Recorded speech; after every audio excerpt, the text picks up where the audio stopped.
आजारपणाचा कुठलाही विचार न करता काम करत राहिलो। मृत्यूच्या दारात असतानाही लोकसभेच्या प्रचारात उतरलो।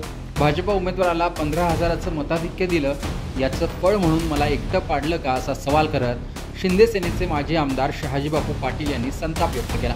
स्थानिक स्वराज्य संस्थांच्या निवडणुकीतील राजकारणावरून शहाजीबापू यांनी थेट मुख्यमंत्री देवेंद्र फडणवीस यांना प्रश्न विचारल्याने चर्चा होते।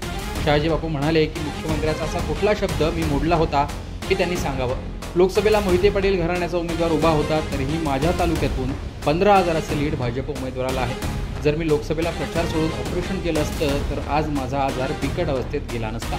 लवकर ऑपरेशन करा असं मला डॉक्टर सांगत होते, मात्र खासदारकी पार पडल्यानंतर ऑपरेशन करायचं ठरवलं। 3 महिने मी डॉक्टरांचा सल्ला ऐकला नाही। मित्रपक्षाचा उमेदवार आहे, रणजित सिंह निंबाळकर मित्र होते। मी आपला जीव पणाला लावून प्रचारात उतरलो। आता सांगोल्यात जे घडतंय ते त्यांना कळत नाही का असं त्यांनी मुख्यमंत्री फडणवीस यांनाच विचारलंय आणि एक प्रकारे आजारपणच त्यांनी काढलं आणि ही त्यांच्यावर वेळ आली। सांगोला नगरपालिका निवडणुकीत उमेदवारी अर्ज माघारी घेण्याची मुदत 21 नोव्हेंबर आहे।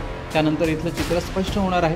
या ठिकाणी भाजप, शेका पाणी आणि दीपक आबा गट एकत्र येऊन निवडणूक लढवत आहेत। त्यात शिंदे सेनेचे नगराध्यक्ष पदासह 23 जागांवर उमेदवार उभे आहेत। त्यामुळे सांगोला नगरपालिकेच्या मैदानात शिंदे सेना एकटी पडली आहे असं चित्र आहे।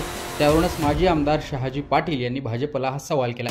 2024च्या विधानसभा निवडणुकीत शहाजीबापूंचा शेकापच्या बाबासाहेब देशमुखांनी 25,000 मतांनी पराभव केला होता। त्यावेळी ठाकरेंच्या पक्षाकडून दीपक साळुंके यांना 50,000 मतं मिळाली होती आणि मतविभाजनामुळेच हा पराभव त्यांचा झाला होता अशी चर्चा झाली।